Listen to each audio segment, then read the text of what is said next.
Hi dears, welcome to EdDream BCom online class. Today we are discussing block 2 of Principles of Marketing. It relates to product. ഒരു പ്രോഡക്റ്റിൻ്റെ concept, ആ product എങ്ങനെ നമ്മൾ develop ചെയ്യുന്നു, പ്രോഡക്റ്റിൻ്റെ life cycle, അത്രയൊക്കെ നമ്മൾ ഈ ബ്ലോക്കിൽ നോക്കിക്കഴിഞ്ഞു. ഇനി അടുത്ത സെക്ഷനായിട്ട് വരുന്നത് ബ്രാൻഡിങ് ആൻഡ് പാക്കേജിംഗ് ആണ്. പ്രോഡക്റ്റ് ബ്രാൻഡിങ് ആൻഡ് പാക്കേജിംഗ് ആണ് സെക്കൻഡ് ബ്ലോക്കിലെ ലാസ്റ്റ് യൂണിറ്റിൽ നമ്മൾ നോക്കുന്നത്. അപ്പോൾ ഇന്നത്തെ മാർക്കറ്റ് എന്ന് പറയുന്നത് കൺസ്യൂമേഴ്സിന് ഡൊമിനൻസ് ഉള്ള മാർക്കറ്റാണ്. അപ്പോൾ അവരുടെ ഡിസയേഴ്സിനും അവരുടെ പ്രിഫറൻസിനുമാണ് നമ്മൾ പ്രാധാന്യം കൊടുക്കുന്നത്. അപ്പോൾ അവർക്ക് വളരെ വേഗം പ്രോഡക്റ്റിനെ ഐഡൻറ്റിഫൈ ചെയ്യാൻ, സിമിലർ ഗ്രൂപ്പ് ഓഫ് പ്രോഡക്ട്സിൽ നിന്ന് നമ്മളുടെ പ്രോഡക്റ്റ് ഏതാണ് എന്ന് കൃത്യമായി വളരെ വേഗത്തിൽ ഐഡൻറ്റിഫൈ ചെയ്യാൻ വേണ്ടി ഓരോ മാനുഫാക്ചറേഴ്സും കൊണ്ടുവരുന്ന ചില സവിശേഷതകളുണ്ട്. നമ്മുടെ പ്രോഡക്റ്റിനെ ഡിഫറൻഷിയേറ്റ് ചെയ്യാൻ വേണ്ടി നമ്മൾ ആ പ്രോഡക്റ്റിൻ്റെ പേര് അല്ലെങ്കിൽ പ്രോഡക്റ്റിന് എന്തെങ്കിലും ഒരു സിമ്പൽ, ഒരു മാർക്ക് അല്ലെങ്കിൽ നമ്പേഴ്സ് എന്തെങ്കിലുമൊക്കെ നമ്മൾ സ്പെഷ്യലായിട്ട് അതിന് കൊടുക്കാറുണ്ട്. എന്തിനു വേണ്ടിയാണ്? Identifying our product as distinct from that of competitors. Competitors offer ചെയ്യുന്ന പ്രോഡക്റ്റിൽ നിന്ന് വ്യത്യസ്തമായി നമ്മുടെ പ്രോഡക്റ്റിനെ തിരിച്ചറിയാൻ വേണ്ടി നമ്മൾ ആ പ്രോഡക്റ്റിന് നൽകുന്ന സിമ്പലുകളോ പേരോ നമ്പറോ അതിനെയൊക്കെയാണ് നമ്മൾ എന്ത് പറയുന്നത്? ബ്രാൻഡ് എന്ന് പറയുന്നത്. നമ്മുടെ പ്രോഡക്റ്റ് എന്ന് പറഞ്ഞു കഴിഞ്ഞാൽ നമ്മൾക്കൊരു ഐഡൻറ്റിറ്റി. ആരാണ് ഇപ്പോൾ നമ്മുടെ ഹിന്ദുസ്ഥാൻ ലിവർ ഓഫർ ചെയ്യുന്ന പ്രോഡക്റ്റ് ആണെങ്കിൽ ആ പ്രോഡക്റ്റിന് ഹിന്ദുസ്ഥാൻ ലിവറിൻ്റെ ഒരു എംബ്ലമോ എന്തെങ്കിലും ഉണ്ടായിരിക്കും. അല്ലെങ്കിൽ ലക്സ് എന്ന് കേട്ട് കഴിഞ്ഞാൽ നമ്മൾക്ക് ആ പ്രോഡക്റ്റിനെ വേർതിരിച്ചറിയാൻ കഴിയുന്നു. അപ്പോൾ ടോയ്ലറ്റ് സോപ്പ് എന്നുള്ള ഒരു കാറ്റഗറിയിലാണ് വരുന്നത്, അല്ലെങ്കിൽ ബ്യൂട്ടി സോപ്പ് എന്ന് പറയുന്ന കാറ്റഗറി ആണെങ്കിലും അതിൽ നിന്ന് മറ്റു പ്രോഡക്റ്റുകളിൽ നിന്ന് വ്യത്യസ്തമാക്കാൻ വേണ്ടി നമ്മൾ ആ പ്രോഡക്റ്റിന് കൊടുക്കുന്ന ഒരു പെർട്ടിക്കുലർ ഐഡൻറ്റിറ്റി, അതൊരു പേരാവാം, നമ്പർ ആവാം, ഏതെങ്കിലും മാർക്ക് ആവാം, സിമ്പൽ ആവാം, എന്ത് വേണമെങ്കിലാവാം, അതിനെയാണ് നമ്മൾ ബ്രാൻഡ് എന്നുള്ള ടേം കൊണ്ട് അർത്ഥമാക്കുന്നത്. ബ്രാൻഡ് ചെയ്യുന്ന സമയത്ത് പല രീതിയിൽ ബ്രാൻഡിന് പേരുകൾ കൊടുക്കാറുണ്ട്. ചില സമയത്ത് ആളുകൾ അവരുടെ സർനെയിം, അവരുടെ ഫാമിലി നെയിം ഉണ്ടായിരിക്കും, അത് കൊടുക്കാറുണ്ട്. ഇപ്പോൾ ഫോർഡ് എന്നൊക്കെ നിങ്ങൾ കേട്ടിട്ടുണ്ടാവും. അതേപോലെ തന്നെ അതായത് സീമൻസ് ഓർ ഫോർഡ്, അതൊക്കെ അവരുടെ ആ ഒരു സർനെയിം വെച്ചിട്ട് ബ്രാൻഡ് ചെയ്തതാണ്. ചില പ്രോഡക്റ്റുകൾക്ക് ആ പ്രോഡക്റ്റിൻ്റെ ഒരു ഒറിജിൻ, ആ പ്രോഡക്റ്റിൻ്റെ സോഴ്സ് ഓഫ് ഒറിജിൻ ഏതാണ് എന്നുള്ള രീതിയിൽ കൊടുക്കാറുണ്ട്. ഫാമിലി നെയിം വെച്ചിട്ടൊക്കെ നമ്മളെ പ്രോഡക്റ്റിന് ഇപ്പോൾ രണ്ട് എക്സാമ്പിൾ പറയാം. ഇപ്പോൾ പ്രോഡക്റ്റ് റേഞ്ചിനെ വെച്ച് പറയുമ്പോൾ ജനറൽ മോട്ടോഴ്സ് അല്ലെങ്കിൽ ജനറൽ ഇലക്ട്രിക്കൽസ്. അപ്പോൾ അവിടെ ആ ഇലക്ട്രിക്കൽസ് എന്ന് പറയുന്ന ആ ഗ്രൂപ്പിൽ വരുന്ന ഒരു കുറേ പ്രോഡക്റ്റ് ഫാമിലി, അതാണ് ആ ബ്രാൻഡിന് കീഴിൽ അറിയപ്പെടുന്നത്. അപ്പോൾ ഏത് രീതിയിൽ വേണമെങ്കിൽ നമ്മൾക്ക് ബ്രാൻഡ് തീരുമാനിക്കാം. നമ്മുടെ പ്രോഡക്റ്റിനെ എങ്ങനെ ബ്രാൻഡ് ചെയ്യണം എന്നുള്ളത് നമ്മൾക്ക് തീരുമാനിക്കാം. അപ്പോൾ ആ ബ്രാൻഡിങ്ങിൽ പ്രധാനമായും വരുന്ന ചില കാര്യങ്ങളാണ്. ആദ്യം എന്താണ് ബ്രാൻഡ് എന്നുള്ളത്, പിന്നെ brand name, brand mark, trade mark. Brand എന്ന് പറയുമ്പോൾ it is A name, word, letters, mark or symbol or A group of this. ചിലപ്പോൾ അതൊരു പേരാവാം, അല്ലെങ്കിൽ ഒരു വാക്കാവാം, ഒരു മാർക്കാവാം, ഒരു സിമ്പൽ ആവാം, അല്ലെങ്കിൽ ഇതെല്ലാം കൂടെ കൂടിച്ചേർന്നതാവാം.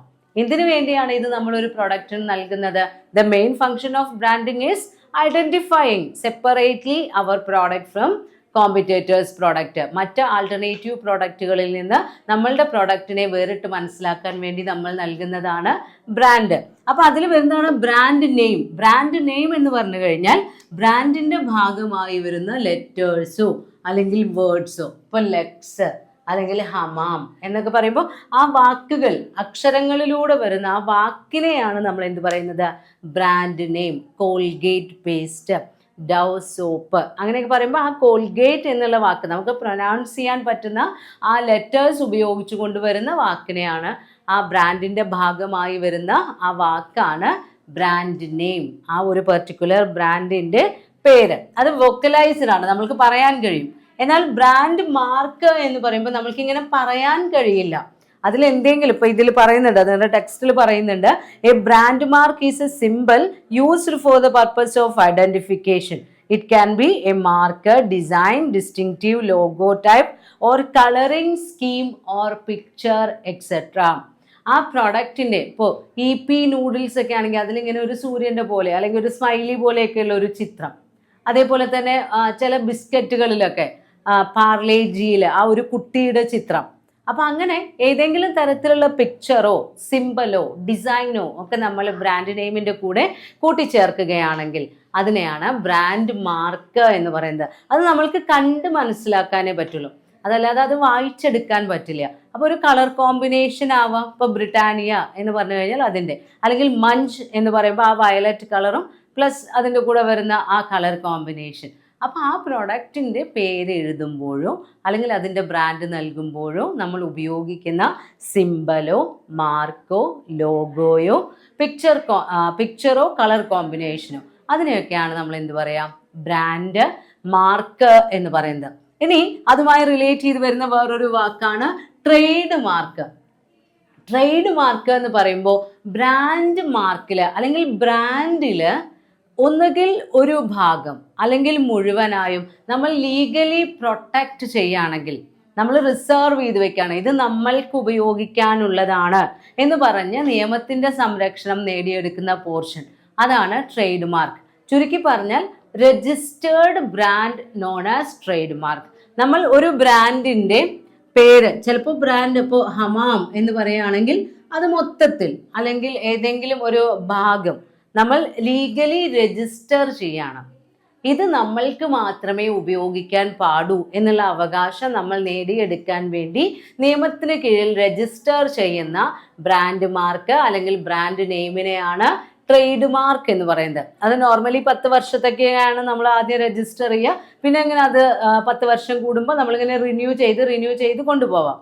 അപ്പോൾ നമ്മൾ രജിസ്റ്റർ ചെയ്ത് കഴിഞ്ഞാൽ ആ ബ്രാൻഡ് മാർക്ക് വേറെ ആർക്കും പിന്നീട് ഉപയോഗിക്കാൻ പാടില്ല. അങ്ങനെ രജിസ്റ്റർ ചെയ്ത ബ്രാൻഡ് മാർക്കാണ് എന്നറിയാൻ വേണ്ടി ആ പേരിൻ്റെ അവസാനം ഇങ്ങനെ ക്യാപിറ്റൽ ലെറ്റർ R എന്ന് എഴുതിയിട്ട് അതിനെ ഇങ്ങനെ ഒരു സർക്കിളിൻ്റെ ഉള്ളിലാക്കിയിട്ടുണ്ടാവും. അപ്പോൾ ഏതെങ്കിലും ഒരു കമ്പനി പ്രോഡക്റ്റിൻ്റെ പേര് നമ്മൾ നോക്കുന്ന സമയത്ത് അതിൻ്റെ ലാസ്റ്റിൽ റൈറ്റ് ടോപ്പിൽ ഇങ്ങനെ R എന്ന് എഴുതി റൗണ്ട് ചെയ്തിട്ടുണ്ടെങ്കിൽ അത് ലീഗലി രജിസ്റ്റേർഡ് ആണ്. ആ പേര് അവർക്ക് മാത്രമേ ഉപയോഗിക്കാൻ പാടൂ എന്നുള്ളതാണ് അർത്ഥം. അതായത് we are getting a legal protection. അപ്പോൾ when a brand is registered it is known as trade mark. നിയമത്തിന് കീഴിൽ നമ്മൾ കൃത്യമായി രജിസ്റ്റർ ചെയ്യുന്ന ബ്രാൻഡുകളാണ് ട്രേഡ് മാർക്കായിട്ട് അറിയപ്പെടുന്നത്. ആ ട്രേഡ് മാർക്ക് നമ്മൾ അക്വയർ ചെയ്ത് കഴിഞ്ഞാൽ പിന്നീട് നമ്മൾക്ക് മാത്രമേ ആ ട്രേഡ് മാർക്ക് ഉപയോഗിക്കാൻ പാടുള്ളൂ. പിന്നെ വരുന്നത് ബ്രാൻഡിൻ്റെ അഡ്വാൻറ്റേജസും ഡിസഡ്വാൻറ്റേജസും ആണ്. നമ്മൾ ഒരു പ്രൊഡക്റ്റിന് ഒരു ബ്രാൻഡ് നെയിം കൊടുത്തു കഴിഞ്ഞാൽ അല്ലെങ്കിൽ ബ്രാൻഡിങ് നടത്തി കഴിഞ്ഞാൽ എന്തൊക്കെയാണ് അതുകൊണ്ടുള്ള ഗുണങ്ങൾ, അതുപോലെ തന്നെ എന്തൊക്കെയാണ് ദോഷങ്ങൾ. ഗുണങ്ങൾ എന്ന് പറയുന്ന സമയത്ത് ഡിഫറെൻറ്റ് ഗ്രൂപ്പ്സിന്, ബയേഴ്സിന് അഡ്വാൻറ്റേജസ് ഉണ്ട്, സെല്ലേഴ്സിന് അഡ്വാൻറ്റേജസ് ഉണ്ട്, സൊസൈറ്റിക്ക് അഡ്വാൻറ്റേജ് ഉണ്ട്. സെല്ലേഴ്സിനുള്ള അഡ്വാൻറ്റേജ് എന്ന് പറയുന്നത് അവർക്ക് ഒരു ക്ലിയർ ഡിസ്റ്റിങ്ഷൻ, നമ്മുടെ കോമ്പറ്റേറ്റേഴ്സിൻ്റെ പ്രൊഡക്റ്റിൽ നിന്ന് നമ്മളുടെ പ്രൊഡക്റ്റിനെ വേറിട്ട് നിർത്തുന്നതാണ് നമ്മളുടെ ആ ഒരു സ്പെഷ്യൽ ബ്രാൻഡ്. ആ ഒരു ബ്രാൻഡ് നെയിം ആളുകൾക്കിടയിൽ പോപ്പുലർ ആയാൽ നമ്മൾക്ക് അവരുടെ ഉള്ളിൽ ഒരു പൊസിഷൻ ഉണ്ടാവും. ബ്രാൻഡ് ലോയൽ കസ്റ്റമേഴ്സ് ഉണ്ടാകുമ്പോൾ നമ്മൾക്കൊരു മിനിമം പ്രോഫിറ്റ് അഷുറൻസ് അതിലൂടെ നേടിയെടുക്കാൻ കഴിയും. കസ്റ്റമേഴ്സിനും അതെ, ഒരു ബ്രാൻഡ് എന്ന് പറഞ്ഞു കഴിഞ്ഞാൽ ബ്രാൻഡഡ് പ്രൊഡക്റ്റ് ആണെങ്കിൽ അതിനൊരു മിനിമം ക്വാളിറ്റി ഉണ്ടായിരിക്കും, സ്റ്റാൻഡേർഡ് ക്വാളിറ്റി ഉണ്ടായിരിക്കും എന്നുള്ളത് ഉറപ്പാണ്. അതേപോലെ തന്നെ ഷോപ്പിംഗ് വളരെ ഈസി ആവും. നമുക്ക് ആ ബ്രാൻഡ് പ്രൊഡക്റ്റ് ആണ് നമ്മൾ തിരയുന്നതെങ്കിൽ ഒരു ഫാൻസി കടയിൽ ചെന്നു നമ്മൾ ലാക്മേയുടെ പ്രൊഡക്റ്റ് ആണ് അല്ലെങ്കിൽ ഡോക്കിൻ്റെ പ്രൊഡക്റ്റ് ആണെങ്കിൽ ആ ഒരു ബ്രാൻഡ് പറഞ്ഞു കഴിഞ്ഞാൽ അത് മാത്രം നമ്മൾ തിരഞ്ഞാൽ മതി, അതിൽ നിന്ന് തിരഞ്ഞെടുത്താൽ മതി.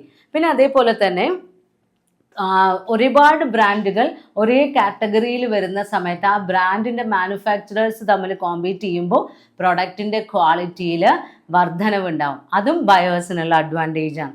പിന്നെ അതേപോലെ നമ്മൾക്കൊരു സാറ്റിസ്ഫാക്ഷൻ കിട്ടും. ഇപ്പോൾ ചില ആൾക്കാരൊക്കെ ഉണ്ട്, മെർസിഡസ് ബെൻസ് കാർ വാങ്ങിക്കഴിഞ്ഞാൽ അവർക്കതൊരു സ്റ്റാറ്റസ് സിമ്പിളാണ്. ഞാനത് വാങ്ങിച്ചു. ഒരു ഐഫോൺ വാങ്ങി കയ്യിൽ വെച്ച് കഴിഞ്ഞാൽ, ഇപ്പോൾ മിറർ സെൽഫി ഒക്കെ ഇടുമ്പോൾ നമ്മുടെ കയ്യിൽ നല്ലൊരു ബ്രാൻഡഡ് ഫോണാണെങ്കിൽ നമ്മൾക്കൊരു മെൻ്റൽ സാറ്റിസ്ഫാക്ഷൻ ആണ്. അപ്പോൾ സൈക്കോളജിക്കൽ വാല്യൂ നമ്മൾക്ക് കിട്ടുന്നു.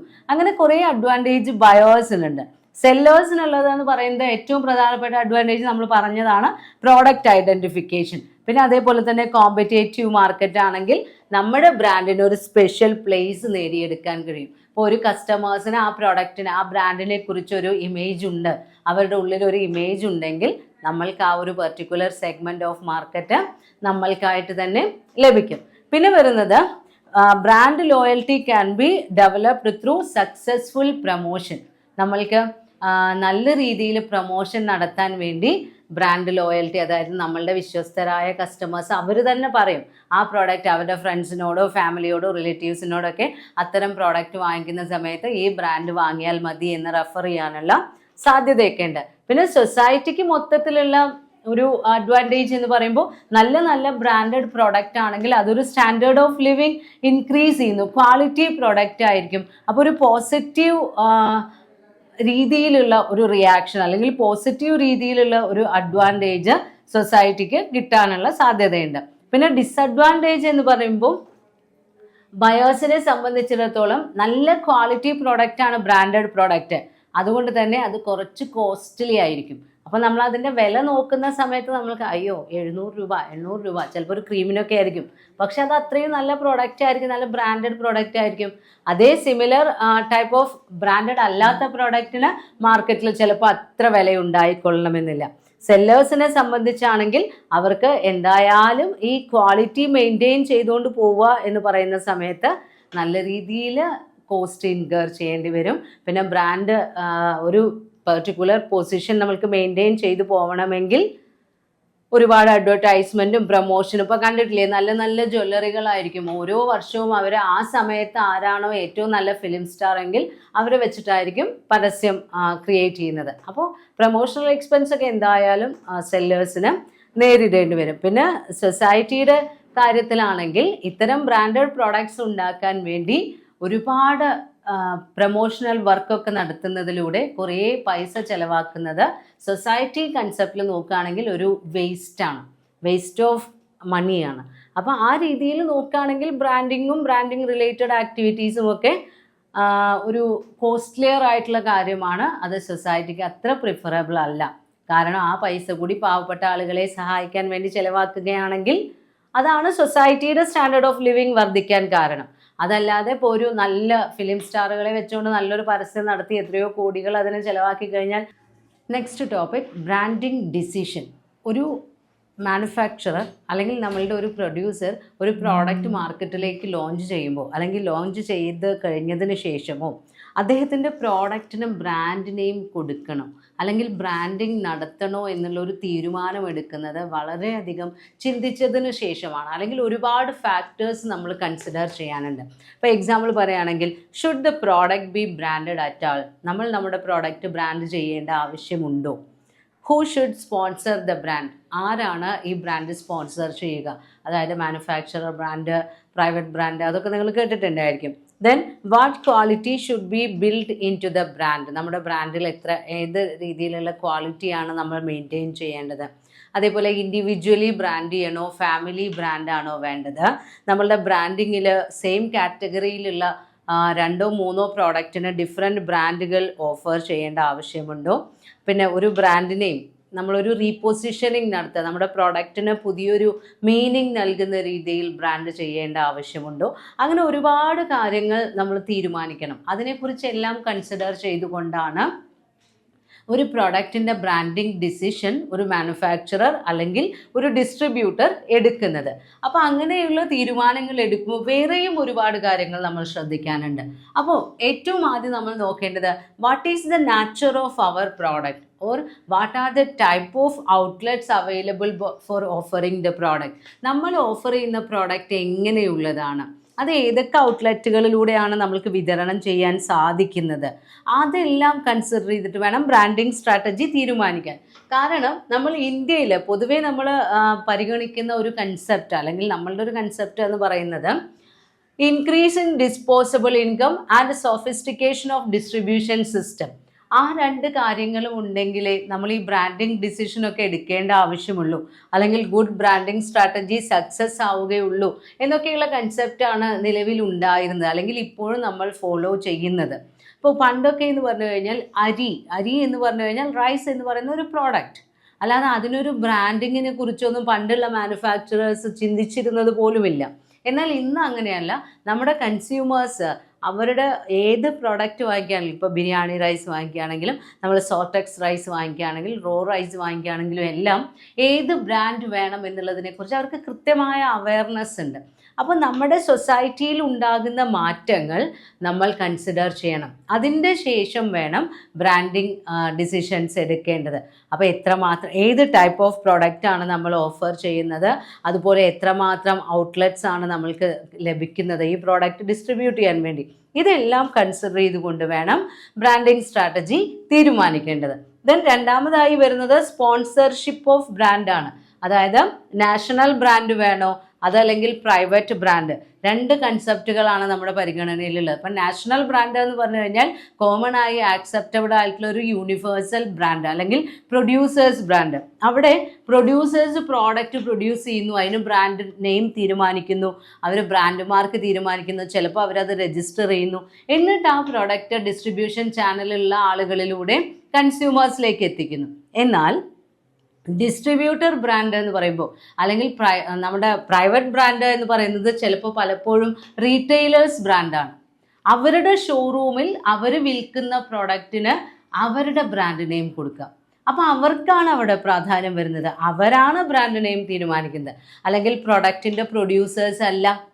അപ്പോൾ ആരാണ് ഈ ബ്രാൻഡിൻ്റെ സ്പോൺസർ ആവേണ്ടത്, അതും നമ്മൾ തീരുമാനിക്കേണ്ട ഒരു കാര്യമാണ്. ഇപ്പോൾ കൺസ്യൂമേഴ്സിന് ആവശ്യമുള്ളത്, ഇപ്പോൾ അവർ അവരുടെ ഒരു ഷോറൂമിനെയാണ് ആശ്രയിക്കുന്നതെങ്കിൽ ഇപ്പോൾ നമ്മൾ ചില മാളുകളിലൊക്കെ ചെന്ന് കഴിഞ്ഞാൽ അവിടെയുള്ള പ്രോഡക്റ്റിൻ്റെ പുറത്ത് അവരുടെ ആ മാളിൻ്റെ പേരാണ് ഒട്ടിച്ചിട്ടുണ്ടായിരിക്കുക. ഇപ്പോൾ ഒരു ജ്യൂസ് വാങ്ങുകയാണെങ്കിൽ ആ മാളിൻ്റെ പേര്. അപ്പോൾ അവരുടെ പ്രോഡക്റ്റ് എന്നുള്ള രീതിയിൽ റീറ്റെയിലേഴ്സ് ഒരു ബ്രാൻഡ് ക്രിയേറ്റ് ചെയ്യുന്നു.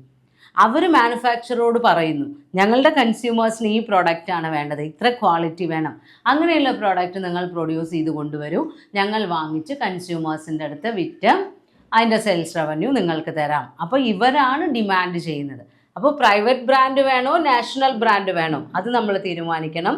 Then quality and other attributes, നമ്മുടെ ഈ ബ്രാൻഡഡ് പ്രോഡക്റ്റിന് എങ്ങനെയുള്ള ക്വാളിറ്റിയാണ് നമ്മൾ എക്സ്പെക്റ്റ് ചെയ്യുന്നത്, അത് അതേപോലെ തന്നെ ബാക്കി കാര്യങ്ങൾ. ഇപ്പോൾ മാർക്കറ്റേഴ്സ് എന്തൊക്കെയാണ് വരുന്നത്, marketer has the option to position his product any segment of the market, top bottom intermediate എന്നൊക്കെ പറഞ്ഞിട്ടുള്ള ഏത് സെഗ്മെൻറ്റിൽ നമ്മുടെ പ്രോഡക്റ്റ് ലോഞ്ച് ചെയ്യണം. അപ്പോൾ അതിൽ എക്സാമ്പിളായിട്ട് പറയുന്നത് Surf Excel and Ariel are position as premium quality and high price product. നമ്മൾ മാർക്കറ്റിലേക്ക് നമ്മുടെ പ്രോഡക്റ്റ് ലോഞ്ച് ചെയ്യുന്നത്, അപ്പോൾ സർഫ് എക്സലൊക്കെ ആണെങ്കിൽ നമുക്കറിയാം അത്രയും ക്വാളിറ്റിയുള്ള സോപ്പ് പൗഡറാണ്, അതിന് നല്ല വിലയുമുണ്ട്. അപ്പോൾ ഏത് ക്വാളിറ്റി നമ്മൾ മെയിൻറ്റെയിൻ ചെയ്യണം. ചില ആളുകൾ ബ്രാൻഡ് എങ്ങനെ ഉണ്ടാവുക, വളരെ വില കുറഞ്ഞതായിരിക്കും, ഇടയ്ക്കിടയ്ക്ക് നമ്മളത് വാങ്ങി ഉപയോഗിക്കുകയും വേണ്ടി വരും, ക്വാളിറ്റിയും കുറവായിരിക്കും. അപ്പോൾ ഏത് സ്ട്രാറ്റജി നമ്മൾ ഫോളോ ചെയ്യണം. ഇപ്പോൾ നിർമ്മ ആൻഡ് ടൈഡ് അതൊക്കെ ₹1 പാക്കറ്റിലൊക്കെ വളരെ നമുക്ക് അവൈലബിൾ ആണ്, അപ്പോൾ അത് ലോ പ്രൈസിനാണ്. അതേപോലെ റിൻ എന്ന് പറയുന്ന ബ്രാൻഡ് ഇതിന് രണ്ടിനും ഇടയിലാണ്, വളരെ വില കുറഞ്ഞതുമല്ല വളരെ വില കൂടിയതുമല്ല. അപ്പോൾ അങ്ങനെ ആ പ്രോഡക്റ്റിൻ്റെ ക്വാളിറ്റി നമ്മൾ ബ്രാൻഡിലൂടെ എന്താണ് ഉദ്ദേശിക്കുന്നത്, ക്വാളിറ്റി ഓഫ് ദ ബ്രാൻഡ്, അതും കൺസിഡർ ചെയ്യണം. പിന്നെ വരുന്നത് ഏതാ, decision between family brand or individual brand. നമ്മുടെ പ്രോഡക്റ്റിന്, നമ്മുടെ കമ്പനി ഒരുപാട് പ്രോഡക്റ്റ് റേഞ്ച് ഓഫർ ചെയ്യുന്നുണ്ടെങ്കിൽ നമ്മുടെ ഫാമിലിക്ക്, ആ പ്രോഡക്റ്റ് ഫാമിലിക്ക് മൊത്തമായി ഒരു ബ്രാൻഡ് വേണോ, അതോ ഓരോ ഇൻഡിവിജ്വൽ പ്രോഡക്റ്റിനും ഇൻഡിവിജ്വൽ ബ്രാൻഡിങ് ആണോ വേണ്ടത്, അത് ഡിസൈഡ് ചെയ്യണം. ഫാമിലി ബ്രാൻഡിൻ്റെ ഡ്രോബാക്കുകളാണ് ഇൻഡിവിജ്വൽ ബ്രാൻഡിൻ്റെ അഡ്വാൻറ്റേജസ് ആയിട്ട് വരുന്നത്.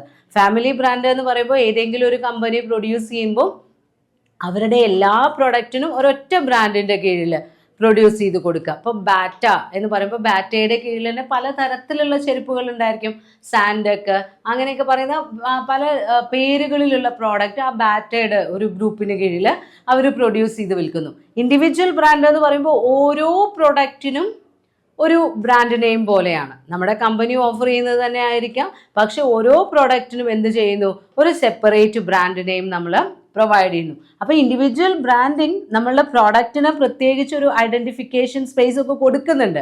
പക്ഷേ അതിൻ്റെ ഏറ്റവും വലിയ ഡ്രോബാക്ക് എന്ന് പറയുന്നത് it is costlier than family branding.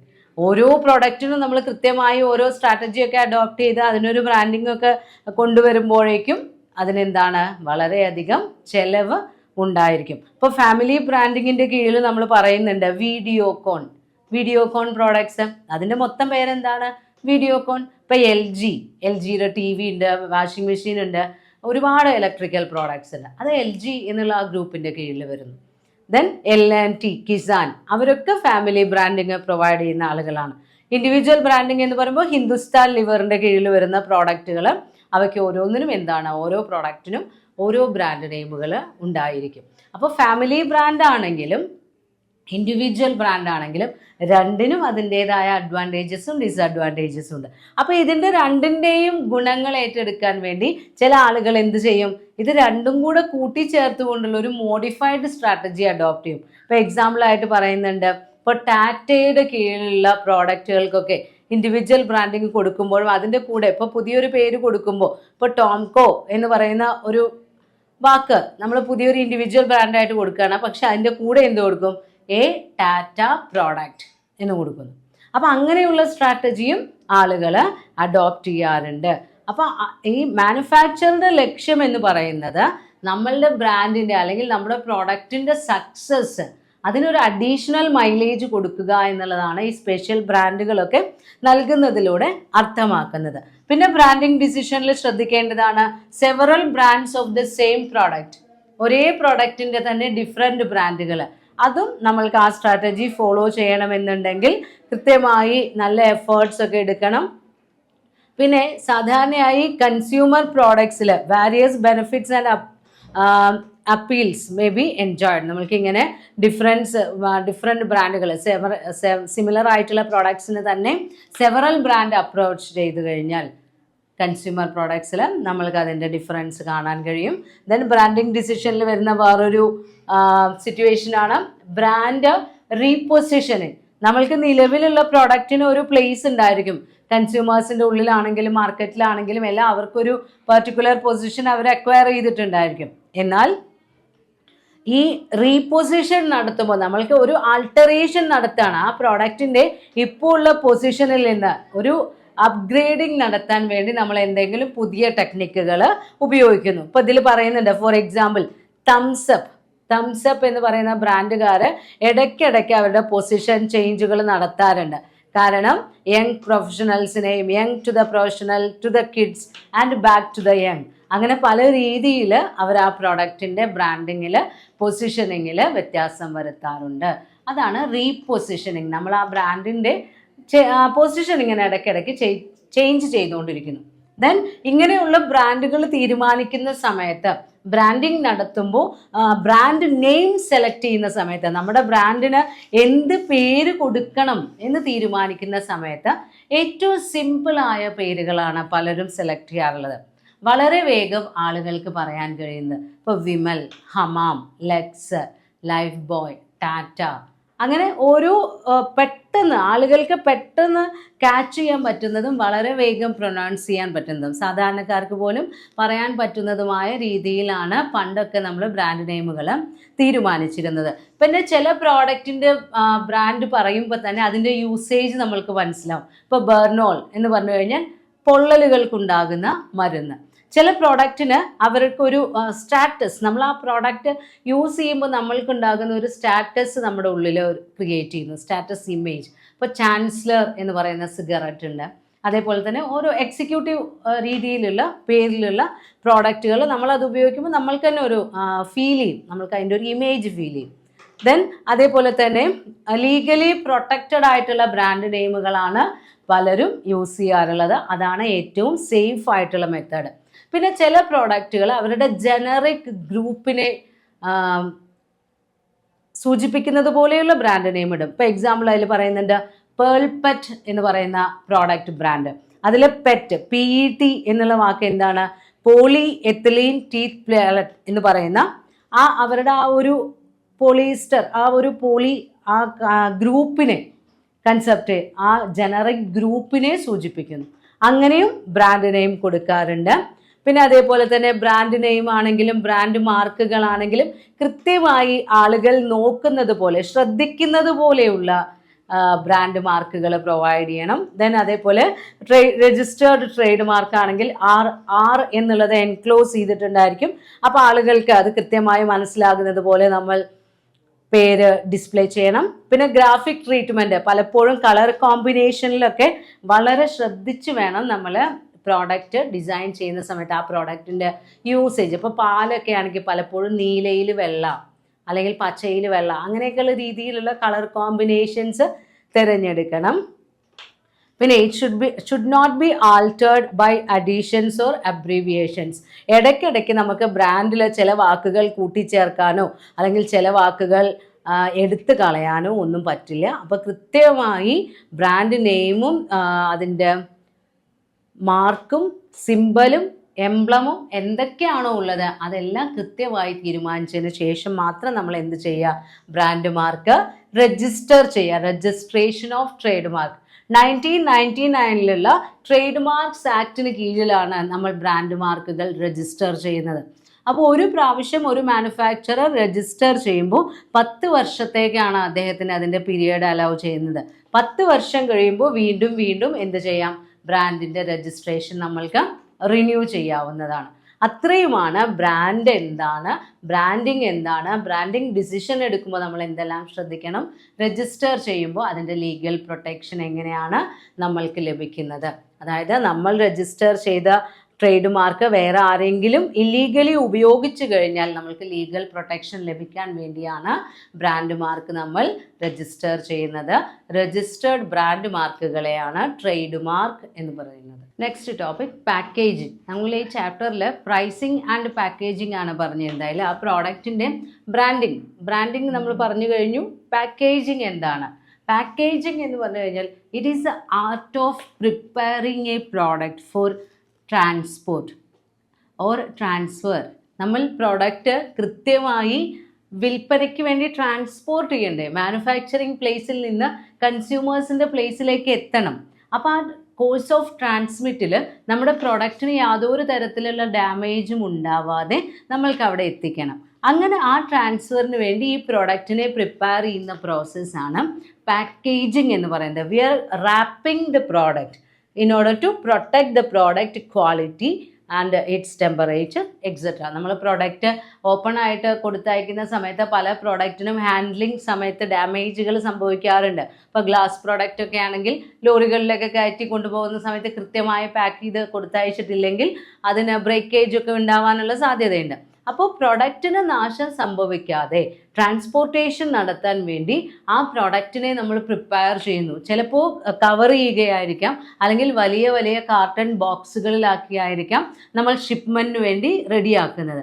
അങ്ങനെ ചെയ്യുന്ന ആ പ്രോസസ്സിനെയാണ് പാക്കേജിങ് എന്ന് പറയുന്നത്. അത് കൃത്യമായി നല്ല ഒരു അട്രാക്റ്റീവായ രീതിയിൽ പാക്ക് ചെയ്തിട്ടാണ് നമ്മൾ ഈ പ്രോഡക്ട്സിനെ ട്രാൻസ്ഫർ ചെയ്യുന്നത്. അപ്പോൾ ഇങ്ങനെ പാക്കിംഗ് നടത്തുന്ന സമയത്ത് ആ ഒരു പാക്കേജിന് 2 ആസ്പെക്ട്സ് ആണ് വരുന്നത്. പോസിറ്റീവ് ആസ്പെക്ട്സും ഉണ്ട്, ബിഹേവിയറൽ ആസ്പെക്ട്സും ഉണ്ട്. പോസിറ്റീവ് ആസ്പെക്റ്റുകളിൽ വരുന്നത് ആ പാക്കേജിങ്ങിൽ നമ്മൾ ഉപയോഗിക്കുന്ന science and technology related to package design, അതാണ് പോസിറ്റീവ് ആസ്പെക്റ്റിൽ വരുന്നത്.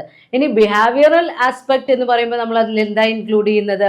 ബിഹേവിയറൽ ആസ്പെക്റ്റിൽ ആർട്ട് ഓഫ് പാക്കേജ് ഡിസൈൻ. നമ്മൾ ആ പ്രോഡക്റ്റിനെ കൃത്യമായി എങ്ങനെയുള്ള ആ പ്രോഡക്റ്റിൻ്റെ ഡിസൈൻ, അതുപോലെ തന്നെ അത് കൺസ്യൂമേഴ്സിനെ എങ്ങനെയാണ് അട്രാക്റ്റ് ചെയ്യുന്നത്, ആ ബൈയിങ് റിസർച്ചുമായൊക്കെ റിലേറ്റ് ചെയ്ത് വരുന്ന ആസ്പെക്ട്സ് ആണ് ബിഹേവിയറൽ ആസ്പെക്ട്സിൽ വരുന്നത്. അപ്പോൾ കൃത്യമായി നല്ലൊരു design തീരുമാനിച്ചുകൊണ്ട് properly designed the package should enhance the value of its contained product. അതായത് ആ പാക്കേജിൻ്റെ അട്രാക്റ്റീവ്നെസ് നമ്മളുടെ ആ പ്രോഡക്റ്റിൻ്റെ മൂല്യത്തിന് തന്നെ വർധനവുണ്ടാക്കുന്നു എന്നാണ് പറയുന്നത്. അപ്പോൾ കൃത്യമായി ഒരു കണ്ടെയ്നറിൽ അല്ലെങ്കിൽ ആ ഒരു പ്രോഡക്റ്റിനെ കൃത്യമായി റാപ്പ് ചെയ്യുന്ന ആ ഒരു പ്രോസസ്സാണ് പാക്കേജിങ് എന്ന് പറയുന്നത്. അത് 3 തരത്തിലുണ്ട്. നമ്മൾ പ്രൈമറി പാക്കേജിങ് എന്ന് പറയും, സെക്കൻഡറി പാക്കേജിങ് എന്ന് പറയും, ഷിപ്പിംഗ് പാക്കേജിങ് എന്നും പറയുന്നുണ്ട്. പ്രൈമറി പാക്കേജിംഗ് എന്ന് പറഞ്ഞു കഴിഞ്ഞാൽ we are putting the product into a container. ഇപ്പോൾ നമ്മളൊരു ടൂത്ത് പേസ്റ്റ് വാങ്ങുകയാണെങ്കിൽ ആ പേസ്റ്റ് ഒരു ട്യൂബിനുള്ളിലാണ് നിറച്ചിട്ടുണ്ടായിരിക്കുക, ഒരു ക്യാപ്പും. അതാണ് പ്രൈമറി പാക്കേജ്. ദെൻ ആ പേസ്റ്റ് തന്നെ ഒരു ഹാർഡ് ബോർഡ് ആയിട്ടുള്ള ഒരു പേപ്പർ ബോക്സിലിട്ടാണ് നമ്മൾക്ക് തരുന്നത്. ആ പ്രോഡക്റ്റിൻ്റെ പേര് ആ ട്യൂബിലും എഴുതിയിട്ടുണ്ടായിരിക്കും, അതിനെ പൊതിഞ്ഞുകൊണ്ടുള്ള ആ പേപ്പർ പാക്കറ്റിലും എഴുതിയിട്ടുണ്ടാകും. ആ പേപ്പർ പാക്കറ്റ്, പേസ്റ്റ് ട്യൂബ് ഇട്ട് തരുന്ന ആ പേപ്പർ പാക്കറ്റിനെയാണ് നമ്മൾ എന്ത് പറയുന്നത്? സെക്കൻഡറി പാക്കേജ് എന്ന് പറയുന്നത്. ഈ പേസ്റ്റുകൾ തന്നെ മാനുഫാക്ചറുടെ അവിടെ നിന്ന് കൺസ്യൂമേഴ്സിൻ്റെ, അതായത് റീറ്റെയിലേഴ്സിൻ്റെ അടുത്ത് എത്തിക്കണമല്ലോ. അപ്പോൾ വലിയ വലിയ ഹാർഡ് ബോർഡ് ബോക്സുകളിലാക്കിയിട്ടായിരിക്കും പേസ്റ്റ് അവിടെ നിന്ന് ട്രാൻസ്ഫർ ചെയ്യുന്നുണ്ടാവുക. 50 യൂണിറ്റ് ഓഫ് പേസ്റ്റ് ഉള്ള ഒരു ബോക്സ്, അങ്ങനെയുള്ള. അപ്പോൾ ബോക്സ്, ആ ഹാർഡ് ബോർഡ് ബോക്സിനെയാണ് നമ്മൾ എന്ത് പറയുന്നത്, ഷിപ്പിംഗ് പാക്കേജിങ്. ട്രാൻസ്ഫറിന് വേണ്ടി ഈ പാക്കറ്റ് ഇട്ട് വയ്ക്കുന്ന പാക്കേജ്. അപ്പോൾ ഷിപ്പിംഗ് പാക്കേജിംഗ് ഉണ്ട്, പ്രൈമറി പാക്കേജിംഗ് ഉണ്ട്, സെക്കൻഡറി പാക്കേജിംഗ് എന്നുണ്ട്. അപ്പോൾ ഈ പാക്കിംഗ് എന്ന് പറഞ്ഞു കഴിഞ്ഞാൽ പ്രൈമറി പാക്കേജിംഗ് ആണ്. നമ്മൾ ആ പ്രോഡക്റ്റിനെ കണ്ടെയ്നറിൽ ഇട്ട് വെക്കുന്ന ആ ഒരു പ്രോസസ്സാണ് പാക്കിംഗ്. പാക്കേജിംഗ് എന്ന് പറഞ്ഞു കഴിഞ്ഞാൽ പ്രോഡക്റ്റിനെ, ചിലപ്പോൾ അത് കണ്ടെയ്നറുകളിലുള്ളതായിരിക്കാം, പ്രൈമറി പാക്കറ്റിലും സെക്കൻഡറി പാക്കറ്റിലുമുള്ള പ്രോഡക്റ്റിനെ ട്രാൻസ്പോർട്ടേഷന് വേണ്ടി പ്രിപ്പയർ ചെയ്യുന്ന പ്രോസസ്സാണ്, റാപ്പിംഗ് പ്രോസസ്സാണ് നമ്മളുടെ പാക്കേജിംഗ് എന്നുള്ള ടേം കൊണ്ട് അർത്ഥമാക്കുന്നത്. അപ്പോൾ ഈ പാക്കേജിങ്ങിൽ എൻഗേജ്ഡ് ആയിട്ടുള്ള 2 ഇൻഡസ്ട്രിയാണ് മെയിൻ ആയിട്ടുള്ളത്. ഒന്ന് ഇൻഡസ്ട്രീസ് മാനുഫാക്ചറിങ് പാക്കേജിംഗ് മെറ്റീരിയൽ, പാക്കേജിങ്ങിന് വേണ്ടിയുള്ള മെറ്റീരിയൽസ് പ്രൊഡ്യൂസ് ചെയ്യുന്ന ഇൻഡസ്ട്രി. അതായത് ഇപ്പോൾ നമ്മൾ കോമൺ ആയിട്ട് ഉപയോഗിക്കുന്ന പാക്കേജിംഗ് മെറ്റീരിയൽ മെറ്റൽസ് ഉണ്ട്, അലുമിനിയം, ടിൻ പ്ലേറ്റ്, സ്റ്റീൽസ് ഒക്കെ വരുന്നത്. പിന്നെ പ്ലാസ്റ്റിക്സ് ഉണ്ട്, PVC, HDPE തുടങ്ങിയ പ്ലാസ്റ്റിക്സ് ഉണ്ട്. വുഡ് ഉണ്ട്, സെല്ലുലോസ് ഫിലിമുകളൊക്കെ ഇൻക്ലൂഡ് ചെയ്യുന്നത്. പിന്നെ പേപ്പർ, ബോർഡ്, കോറഗേറ്റഡ് ബോർഡ് അങ്ങനെയുള്ളത്. പിന്നെ ഗ്ലാസ്, ക്ലിയർ, ടിൻഡഡ് എക്സെട്ര അങ്ങനെയുള്ള ഗ്ലാസ് പാക്കേജുകളുണ്ട്. ലാമിനേറ്റ്സ് ഉണ്ട്, പോളിയെസ്റ്റേഴ്സ് ഉണ്ട്. അപ്പോൾ അങ്ങനെയുള്ള പലതരം പാക്കേജിംഗ് മെറ്റീരിയൽസിലാണ് നമ്മൾ എന്ത് ചെയ്യുന്നത്, ആ പാക്കേജിംഗ് മെറ്റീരിയൽസ് ഉപയോഗിച്ചുകൊണ്ടാണ് പാക്കറ്റ്സ് പ്രൊഡ്യൂസ് ചെയ്യുന്നത്. അപ്പോൾ ആ പാക്കേജിംഗ് മെറ്റീരിയൽ പ്രൊഡ്യൂസ് ചെയ്യുന്ന മാനുഫാക്ചറിങ് ഇൻഡസ്ട്രീസ് ഉണ്ട്. അതേപോലെ തന്നെ രണ്ടാമത്തെ ഇൻഡസ്ട്രി എന്ന് പറയുന്നത് ഫോർമേഷൻ ഓഫ് പാക്കേജിങ്. ഇപ്പോൾ ഈ സ്റ്റീൽ ഉപയോഗിച്ച് ബോട്ടിലുകളാക്കി മാറ്റണ്ടേ, അല്ലെങ്കിൽ പേപ്പർ ഉപയോഗിച്ച് പർട്ടിക്കുലർ ഷേപ്പിലുള്ള ഫോമുകളാക്കി മാറ്റണ്ടേ. അപ്പോൾ 2 തരം ഇൻഡസ്ട്രീസ് ആണ് ഈ പാക്കേജിംഗ് ഇൻഡസ്ട്രിയിൽ ഇൻവോൾവ്ഡ് ആയിട്ടുള്ളത്. അപ്പോൾ ഈ പാക്കേജിംഗ് ഇൻഡസ്ട്രിയിൽ നമ്മൾ കൃത്യമായി നമ്മളുടെ പ്രൊഡക്റ്റിന് സ്യൂട്ടായിട്ടുള്ള പ്രോഡക്റ്റ് ഏതാണ്, ആ മെറ്റീരിയൽ ഉപയോഗിച്ച് വേണം പാക്കേജുകൾ ഇൻട്രൊഡ്യൂസ് ചെയ്യാൻ. ഇപ്പോൾ ലിക്വിഡ്സ് ആണെങ്കിൽ അതിന് സ്യൂട്ടബിൾ ആയ രീതിയിലുള്ള പാക്കറ്റ്സ് നമ്മൾ സെലക്ട് ചെയ്യണം. ദെൻ സോളിഡ്സ് ആണെങ്കിൽ അങ്ങനെ, ഗ്ലാസ് പ്രോഡക്റ്റ് ആണെങ്കിൽ അങ്ങനെ, ഓരോ പ്രോഡക്റ്റിനും സ്യൂട്ടബിൾ ആയ പാക്കറ്റ്സ് ആണ് പാക്കേജിങ്ങിന് വേണ്ടി നമ്മൾ സെലക്ട് ചെയ്യുന്നത്. അപ്പോൾ അതിൽ 2 തരം ഇൻഡസ്ട്രീസ് ഉണ്ട്, പാക്കേജിംഗ് മെറ്റീരിയൽ പ്രൊഡ്യൂസിങ് ഇൻഡസ്ട്രിയും ഫോർമേഷൻ ഓഫ് പാക്കേജിംഗ് നടത്തുന്ന ഇൻഡസ്ട്രികളും. Next topic functions of packaging. നമ്മൾ പറഞ്ഞു preparing product for ready to ട്രാൻസ്പോർട്ടേഷന് വേണ്ടി പ്രോഡക്റ്റിൻ്റെ ക്വാളിറ്റിയോ ഒന്നും നഷ്ടപ്പെടാതെ നമ്മൾ അതിനെ കറക്റ്റായി പൊതിഞ്ഞ് റെഡിയാക്കുന്ന പ്രോസസ്സാണ് പാക്കേജിങ്. ഇങ്ങനെ പാക്കേജിങ് ചെയ്യുന്നതിലൂടെ ഉണ്ടാകുന്ന നേട്ടങ്ങൾ എന്തൊക്കെയാണ്? അപ്പോൾ നമ്മൾ കൃത്യമായിട്ട് ഒരു ഫ്രൂട്ടി എന്ന് പറയുന്ന ആ ഒരു ചെറിയ ഡ്രിങ്ക്, അപ്പോൾ അതിൽ തന്നെ ഇപ്പോൾ മാംഗോ ഫ്രൂട്ടി അങ്ങനെ ഓരോന്നിൻ്റെ ഈ കമ്പനിയുടെ പേര്, അതിൻ്റെ കളറ്, അതിൻ്റെ വിവരങ്ങൾ എല്ലാം അതിൻ്റെ ആ ചെറിയ ബോക്സിൽ തന്നെ ഉണ്ടായിരിക്കും. അപ്പോൾ ആ ഉള്ളിലിട്ടിട്ടുള്ള ബോട്ടിലിൻ്റെ പുറത്തൊട്ടിച്ച ലേബലിലുണ്ടായിരിക്കും, അതിൻ്റെ പുറത്തുള്ള പാക്കിലും ഉണ്ടായിരിക്കും. അപ്പോൾ അങ്ങനെയുള്ള പാക്കേജിങ് നമ്മൾ നടത്തുന്നതിലൂടെ എന്തൊക്കെ കാര്യങ്ങൾ നേടിയെടുക്കാനാണ് ചെയ്യുന്നത്? പ്രധാനമായി 5 ഫങ്ഷൻസ് ആണ് പാക്കേജിങ്ങിലുള്ളത്. ഒന്ന് protection, second one appeal, performance, convenience, cost effectiveness. ഏറ്റവും പ്രധാനപ്പെട്ട ലക്ഷ്യം ഈ പാക്കേജിങ് നടത്തുന്നതിൻ്റെ പ്രധാന ലക്ഷ്യം എന്ന് പറയുന്നത് പ്രൊട്ടക്ഷൻ ടു പ്രോഡക്റ്റ് ആണ്. നമ്മൾ പ്രൊഡ്യൂസ് ചെയ്യുന്ന പ്രോഡക്റ്റിന് ഈ ട്രാൻസ്ഫറിലൂടെ നമ്മൾ ട്രാൻസ്പോർട്ടേഷൻ നടത്തുമ്പോൾ ഉണ്ടാകുന്ന ഫിസിക്കൽ ഹസാർഡ്സിൽ നിന്ന് ആ പ്രോഡക്റ്റിനെ പ്രൊട്ടക്റ്റ് ചെയ്യുക എന്നുള്ളത് തന്നെയാണ് പ്രധാന ലക്ഷ്യം. അതേപോലെ തന്നെ ബ്രേക്കേജ്, ഡാമേജ് അങ്ങനെയുള്ള റഫ് മെക്കാനിക്കൽ ഓർ മാനുവൽ ഹാൻഡ്ലിങ്ങിലൂടെയൊക്കെ ഉണ്ടാകുന്ന ബ്രേക്കേജ്, ഡാമേജുകൾ ഒഴിവാക്കുക. അതുപോലെ ക്ലൈമാറ്റിക് കണ്ടീഷൻസിൽ ഉണ്ടാകുന്ന മാറ്റങ്ങളിലൂടെ പ്രോഡക്റ്റിനുണ്ടാകുന്ന ക്വാളിറ്റി ഡിഫറൻസ് ഇല്ലാതെയാക്കുക. മോയ്സ്ചറോ ഓർഡറോ ഫോറിൻ കോമ്പോണൻസ് ഒക്കെ എലമെൻറ്റ്സ് ഒക്കെ ഈ പ്രോഡക്റ്റിലേക്ക് കൂടിച്ചേരുന്നത് ഒഴിവാക്കുക. Loss of liquid or vapour, ട്രാൻസ്ഫറിലൂടെ ഉണ്ടാകുന്ന ചൂടൊക്കെ കൂടുന്ന സമയത്ത് അതിൽ നിന്ന് നീരാവിയായി പോകാനുള്ള സാധ്യത ഒഴിവാക്കുക. പിൽഫറേജ് during transit or storage, product transfer ചെയ്യുമ്പോഴോ സ്റ്റോർ ചെയ്ത് വെക്കുമ്പോഴോ പല രീതിയിലുള്ള അതിന് ദ്രവിച്ചു പോകാവുന്ന അവസ്ഥകളുണ്ടാവും, ചെതൽ പിടിക്കുക, അങ്ങനെയുള്ള കുറേ പ്രശ്നങ്ങളുണ്ട്. അതെല്ലാം ഒഴിവാക്കുന്നതിന് വേണ്ടി പ്രോഡക്റ്റിനെ പ്രൊട്ടക്റ്റ് ചെയ്യാനാണ് കൃത്യമായി നമ്മൾ പാക്ക് ചെയ്ത് ട്രാൻസ്ഫർ ചെയ്യുന്നത്. അപ്പോൾ ഫസ്റ്റ് ഫങ്ഷൻ എന്ന് പറയുന്നത് പ്രൊട്ടക്ഷൻ തന്നെയാണ്. രണ്ടാമതായി വരുന്നത് അപ്പീലാണ്. ആ പ്രോഡക്റ്റ് കാണുന്ന സമയത്ത് കൺസ്യൂമേഴ്സിൻ്റെ ഉള്ളിൽ ആ പ്രോഡക്റ്റിനെ കുറിച്ചൊരു കാഴ്ചപ്പാട്, കൃത്യമായൊരു അപ്പീൽ ഉണ്ടാവും. ആ പ്രോഡക്റ്റ് ഇത്ര ക്വാളിറ്റി ഉള്ളതാണ്, അല്ലെങ്കിൽ അത്രയും അട്രാക്റ്റീവായ രീതിയിൽ നമ്മൾ ആ പ്രോഡക്റ്റിനെ പാക്ക് ചെയ്ത് നൽകുന്നു. അതിനുവേണ്ടി നല്ല കളറുകൾ സെലക്ട് ചെയ്യുക. പിന്നെ പാക്കേജ് മസ്റ്റ് അട്രാക്റ്റ് അറ്റൻഷൻ, ആൾക്കാരുടെ ശ്രദ്ധ വളരെ വേഗം നേടിയെടുക്കുന്ന രീതിയിൽ പാക്ക് ചെയ്യണം. And it must tell the product story. ആ പാക്കേജിങ് കണ്ടാൽ തന്നെ ആ പ്രൊഡക്റ്റ് എന്താണ് അതിനെക്കുറിച്ചിട്ടുള്ള ആ സ്റ്റോറി നമ്മൾക്ക് മനസ്സിലാവണം. It must build confidence. ചില പ്രോഡക്റ്റിൻ്റെ ആ ഒരു പാക്ക് കണ്ടാൽ തന്നെ നമ്മൾക്കത് നല്ല ക്വാളിറ്റി ഉള്ളതാണ്, അങ്ങനെ ഒരു കോൺഫിഡൻസ് ക്രിയേറ്റ് ചെയ്യാൻ കഴിയണം. It must look clean and hygiene. നല്ല പ്രോഡക്റ്റ്, അപ്പോൾ നമ്മൾ കണ്ടിട്ടില്ലേ ഹാൻഡ് വാഷിൻ്റെയൊക്കെ പാക്കറ്റ്സ് ആണെങ്കിലും ബോട്ടിൽസ് ആണെങ്കിലും നല്ല വൃത്തിയായി നല്ല രീതിയിലുള്ള പ്രോഡക്റ്റ്സ് ആയിരിക്കും. ക്ലീൻലിനെസ് വേണം. It must be convenient to handle, നമ്മൾക്ക് കൈകാര്യം ചെയ്യാൻ എളുപ്പമുള്ളതായിരിക്കണം. ഗുഡ് വാല്യൂ റിഫ്ലക്റ്റ് ചെയ്യുന്നതായിരിക്കണം. അങ്ങനെ നല്ല പാക്കേജിങ് മെറ്റീരിയലും നല്ല കളർ കോമ്പിനേഷനും ഒക്കെ സെലക്ട് ചെയ്ത് വേണം പാക്കേജിങ് തീരുമാനിക്കാൻ. അതിനുവേണ്ടി നമ്മൾ കൃത്യമായി കൺസ്യൂമർ റിസർച്ചുകളൊക്കെ കണ്ടക്ട് ചെയ്യണം.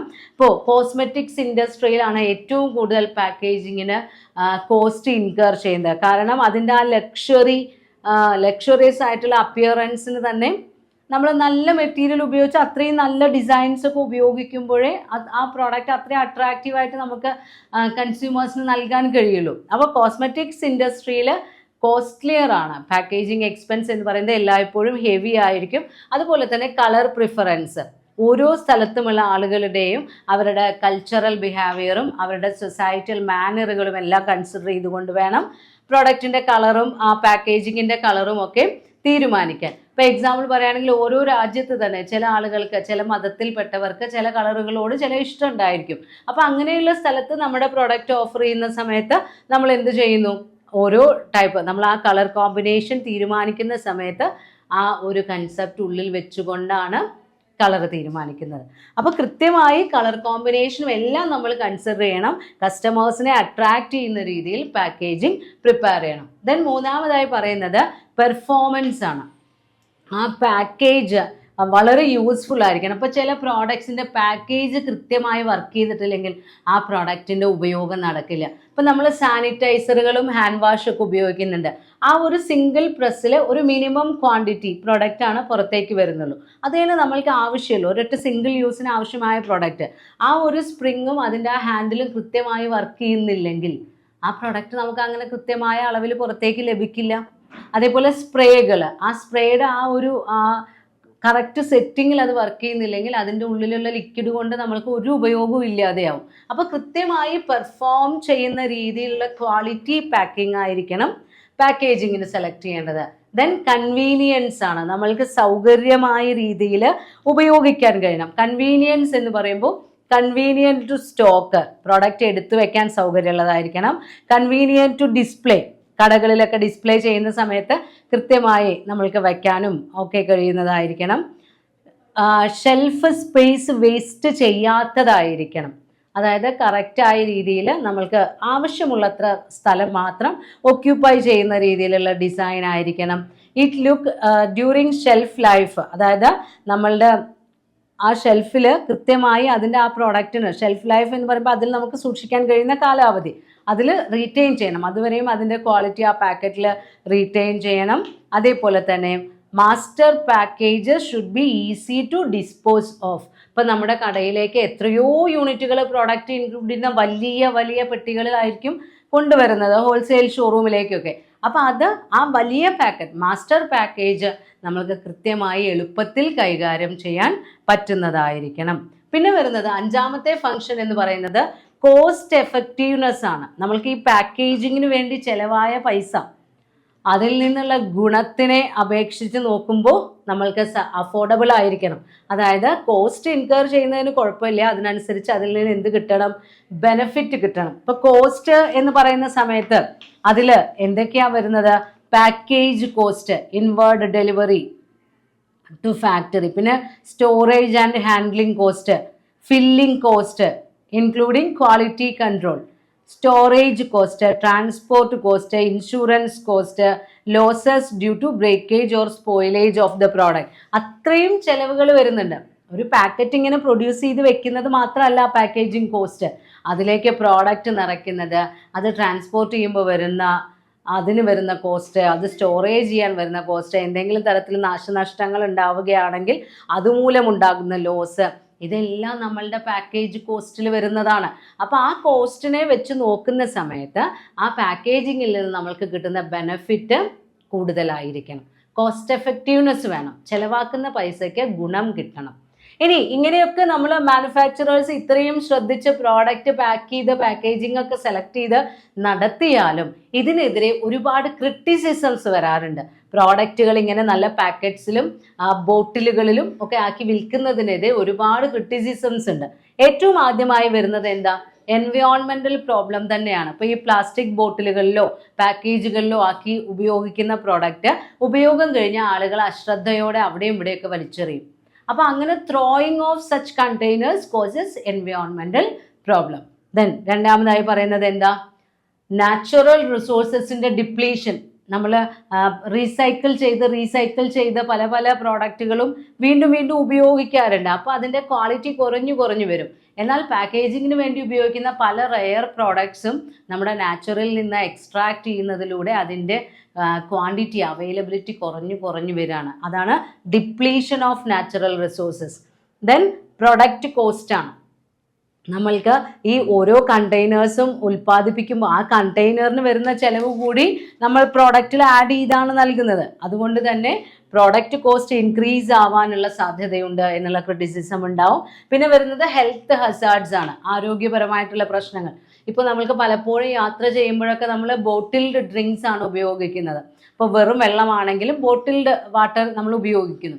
ആ ബോട്ടിൽഡ് വാട്ടർ ആകുമ്പോൾ ആ വാട്ടർ ബോട്ടിൽ ചൂടായി കഴിഞ്ഞാൽ അതിൻ്റെ ഉള്ളിലുള്ള കണ്ടന്റിന് രാസമാറ്റങ്ങൾ ഉണ്ടാവാറുണ്ട് എന്നൊക്കെ സയൻറ്റിഫിക് റിപ്പോർട്ടുകൾ നമ്മൾ പലപ്പോഴും വായിക്കാറുണ്ട്. അതൊക്കെ അറിയുമെങ്കിലും നമ്മൾ എന്ത് ചെയ്യും?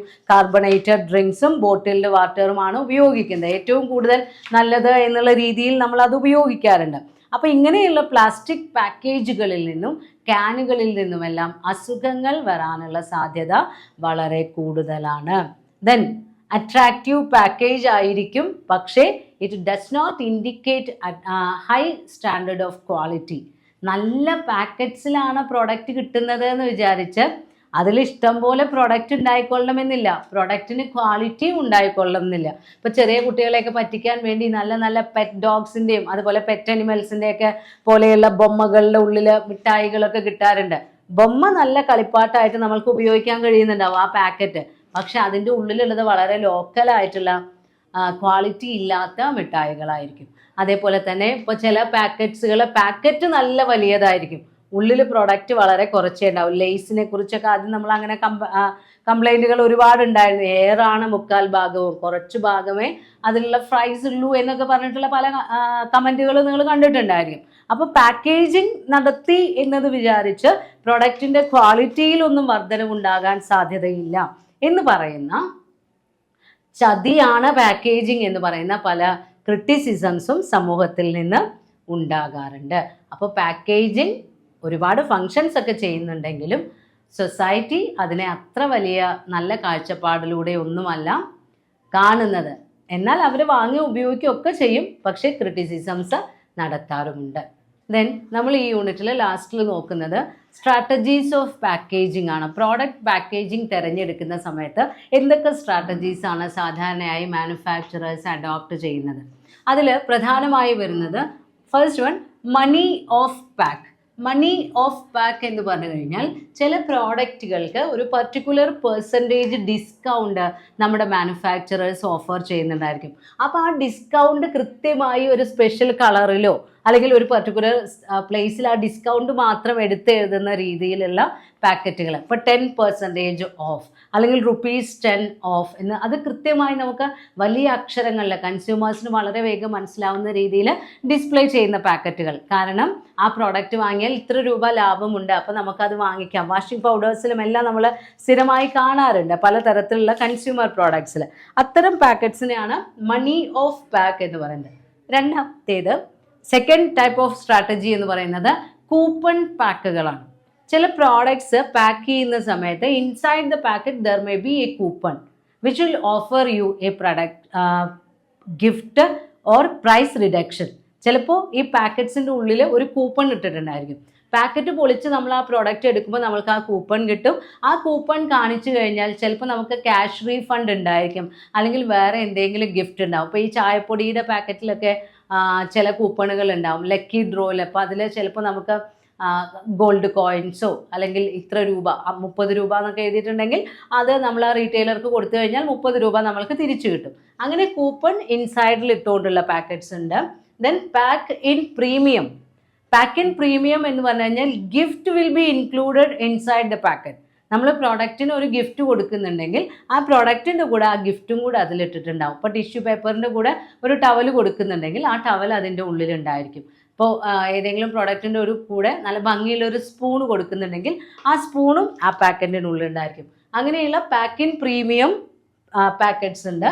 ദെൻ പ്രീമിയം പാക്കേജ് ഉണ്ട്. പ്രീമിയം പാക്കേജ് എന്ന് പറഞ്ഞു കഴിഞ്ഞാൽ the packaging container may be reused. ഇപ്പോൾ നിങ്ങൾ ബ്രൂവിൻ്റെ ഒക്കെ അല്ലെങ്കിൽ ഇൻസ്റ്റൻറ്റ് കോഫി പൗഡേഴ്സിൻ്റെ ബോട്ടിലുകളുണ്ട്, അത് വളരെ നല്ല ഗ്ലാസ്, നല്ല കട്ടിയുള്ള ഗ്ലാസിൻ്റെ അട്രാക്റ്റീവായ ബോട്ടിലുകളായിരിക്കും. അപ്പോൾ ആ കാപ്പിപ്പൊടി കഴിഞ്ഞാലും നമ്മൾക്ക് എന്ത് ചെയ്യാം, ആ ബോട്ടിൽ വേറെ വല്ല ആവശ്യങ്ങൾക്കുമായിട്ട് ഉപയോഗിക്കാം. അങ്ങനെയുള്ള പ്രീമിയം പാക്കേജുകൾ ഉപയോഗിക്കാറുണ്ട്.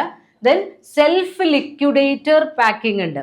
സെൽഫ് ലിക്വിഡേറ്റർ പാക്കിംഗ് എന്ന് പറഞ്ഞു കഴിഞ്ഞാൽ ആ പ്രോഡക്റ്റ് ഉപയോഗിച്ചതിന് ശേഷം ആ കണ്ടെയ്നേഴ്സ് നമ്മൾ തിരിച്ചു കൊടുത്തു കഴിഞ്ഞാൽ നമ്മൾക്ക് ഗിഫ്റ്റോ ക്യാഷ് റീഫണ്ടോ ഒക്കെ കിട്ടും. പണ്ടൊക്കെ സോപ്പ് പൊടിയുടെയൊക്കെ കവറുകൾ, ചില ബ്രാൻഡുകൾ കേട്ടോ, എല്ലാവരും ഇല്ല, ആ പാക്കറ്റ്സ് ഇത്ര പാക്കറ്റ് നമ്മൾ 10 പാക്കറ്റ് ഒന്നിച്ചു കൊടുത്താൽ ചിലപ്പോൾ 10 രൂപ അല്ലെങ്കിൽ 20 രൂപ 50 രൂപ നമ്മൾക്ക് കിട്ടും. അപ്പോൾ വെറുതെ കളയുന്ന അതിൻ്റെ പ്രോഡക്റ്റ് കഴിഞ്ഞിട്ടുള്ള കാലി കവറുകൾ നമ്മൾ തിരിച്ചു കൊടുക്കുമ്പോൾ നമുക്ക് പൈസ കിട്ടുന്നു. ഇപ്പോൾ ചില സോഫ്റ്റ് ഡ്രിങ്കിൻ്റെയൊക്കെ അടപ്പുകളിൽ അതിൻ്റെ ഉള്ളിലൊക്കെ ചില ക്യാഷ് റീഫണ്ടോ ഗിഫ്റ്റോ ഒക്കെ ഉണ്ടാവും. അത് നമ്മൾ തിരിച്ചു കൊടുത്തു കഴിഞ്ഞാൽ നമ്മൾക്ക് ആ പ്രൈസ് അല്ലെങ്കിൽ ഗിഫ്റ്റ് കിട്ടും. അങ്ങനെയുള്ള സെൽഫ് ലിക്വിഡേറ്റർ പാക്കേജുകളുണ്ട്. Then changing the package. പല സമയത്ത് നമ്മൾ എന്ത് ചെയ്യും, പ്രോഡക്റ്റിൻ്റെ പാക്കേജുകളിൽ ഒരു വ്യത്യാസം വരുത്തും. പണ്ടൊക്കെ നമ്മുടെ നാട്ടിലെ എണ്ണ കിട്ടിയിരുന്നത് ടിന്നുകളിലായിരുന്നു. അലുമിനിയം ടിന്നുകളൊക്കെ വലിയ 10 ലിറ്ററിൻ്റെ ഒരു ടിന്ന്, അങ്ങനെയൊക്കെയുള്ള ടിന്നുകളായിരുന്നു. പക്ഷേ അതിങ്ങനെ കടയിൽ ഇരിക്കുന്നത് കാണുമ്പോൾ പൊടി പിടിച്ച് അങ്ങനെ ഒരു വൃത്തിയില്ലാത്ത രീതിയിലാണ് പണ്ട് ആ പ്രോഡക്റ്റ് കണ്ടെയ്നേഴ്സ് ഉണ്ടായിരുന്നത്. പിന്നീട് അവർ മാർക്കറ്റിൽ നിന്നൊക്കെയുള്ള റെസ്പോൺസുകളൊക്കെ കളക്ട് ചെയ്തിട്ട് എന്ത് ചെയ്യാൻ തുടങ്ങി, നല്ല ക്രിസ്റ്റൽ ക്ലിയർ ആയിട്ടുള്ള ട്രാൻസ്പെറൻ്റ് ആയ ബോട്ടിലുകളിൽ ഓയിൽ സെർവ് ചെയ്യാൻ തുടങ്ങി. കാരണം ആ ബോട്ടിൽ കണ്ടാൽ തന്നെ അതിൻ്റെ ഉള്ളിലുള്ള ഓയിലിൻ്റെ ക്വാളിറ്റി നമ്മൾക്ക് മനസ്സിലാക്കാൻ കഴിയും. അത്രയും ക്ലിയർ ആയിട്ടുള്ള ഓയിലാണെങ്കിൽ അതിന് കുറച്ചധികം പൈസ കൊടുത്താലും കുഴപ്പമില്ല, നമ്മൾക്ക് വാങ്ങിക്കാം എന്നുള്ളൊരു ആശയമായിരിക്കും കൺസ്യൂമേഴ്സിൻ്റെ ഉള്ളിലുണ്ടായിരിക്കുക. അപ്പോൾ ഇടയ്ക്കിടയ്ക്ക് പ്രോഡക്റ്റിൻ്റെ പാക്കേജിങ് സ്റ്റൈലിലും ചില മാനുഫാക്ചറേഴ്സ് വ്യത്യാസം വരുത്താറുണ്ട്. ദെൻ അടുത്തതായി പറയുന്നത് ഓഡ് സൈസ് പാക്കേജിംഗ് ആണ്. ഓഡ് സൈസ് പാക്കേജിംഗ് എന്ന് പറഞ്ഞു കഴിഞ്ഞാൽ കോമ്പറ്റേറ്റേഴ്സ് ഒക്കെ ആ സിമിലർ പ്രോഡക്റ്റ് ഓഫർ ചെയ്യുന്നതിൽ നിന്ന് വ്യത്യസ്തമായി നമ്മൾ പാക്ക് ചെയ്യാം. ഇപ്പോൾ എക്സാമ്പിളായിട്ട് പറയുന്നത് മാഗി കെച്ചപ്പിൻ്റെ പാക്കറ്റുകൾ വന്ന സമയത്ത് ബാക്കിയുള്ള similar type of product offer ചെയ്യുന്നവരെല്ലാം 500 ഗ്രാമിൻ്റെ ആയിരുന്നു പാക്കറ്റ് ഓഫർ ചെയ്തിരുന്നത്. ഇവരത് 400 ഗ്രാമിൻ്റെ പാക്കേജിലൂടെ സപ്ലൈ ചെയ്യാൻ തുടങ്ങി. അപ്പോൾ പ്രൈസ് നോക്കുമ്പോൾ കെച്ചപ്പ് എടുത്ത് നോക്കുന്ന സമയത്ത് ബാക്കി ബ്രാൻഡിനേക്കാൾ പ്രൈസ് കുറവാണെന്ന് തോന്നും. പക്ഷെ പ്രൈസ് കുറയുന്നത് എങ്ങനെയാണ്, അവർ 500 ഗ്രാമാണ് അതിൽ ഓഫർ ചെയ്യുന്നത്, ഇവർ 400 ഗ്രാം. പക്ഷേ ഇവരുടെ പാക്കേജിങ്ങിൽ അവർ വരുത്തിയ ഒരു വ്യത്യാസം, ഒരു സ്പെഷ്യൽ ഫീച്ചർ കാരണം അവർക്ക് കൂടുതൽ മാർക്കറ്റ് അട്രാക്റ്റ് ചെയ്യാനും ക്യാച്ച് ചെയ്യാനും കഴിയും. പിന്നീട് കസ്റ്റമേഴ്സ് ഇത് മനസ്സിലാക്കി വരികയൊക്കെ ചെയ്യും. എങ്കിൽ കൂടി വ്യത്യസ്തമായ ഒരു പാക്കേജിങ് സ്റ്റൈൽ സ്വീകരിക്കുക, അതാണ് ഓഡ് പാക്കേജിങ്. പിന്നെ വരുന്നത് പാക്കേജിങ് പ്രോഡക്റ്റ് ലൈൻ. മൊത്തം പ്രോഡക്റ്റ് ലൈനിനും similar type of packaging policy adopt ചെയ്യാം. Then multiple packaging. Multiple packaging എന്ന് പറയുമ്പോൾ ഒരു പാക്കറ്റിൻ്റെ ഉള്ളിൽ തന്നെ more than 1 unit of product offer ചെയ്യുന്നു. ഇപ്പോൾ 4 സോപ്പ് ചേർന്നിട്ട് ഒരൊറ്റ, ഇപ്പോൾ പിയേഴ്സിൻ്റെ ഒക്കെ കണ്ടിട്ടുണ്ടായിരിക്കും, നീളത്തിലുള്ള വലിയൊരു പാക്കറ്റ്, അതിൽ 4 പിയേഴ്സ് സോപ്പ് ഉണ്ടായിരിക്കും. അങ്ങനെ ഒരു പാക്കറ്റിനുള്ളിൽ ഒന്നിലധികം യൂണിറ്റ് ഓഫ് പ്രോഡക്റ്റ് ഇൻക്ലൂഡ് ചെയ്യുന്നതാണ് മൾട്ടിപ്പിൾ പാക്കേജിങ്. ദെൻ അടുത്തതായി വരുന്നത് application as marketing tool.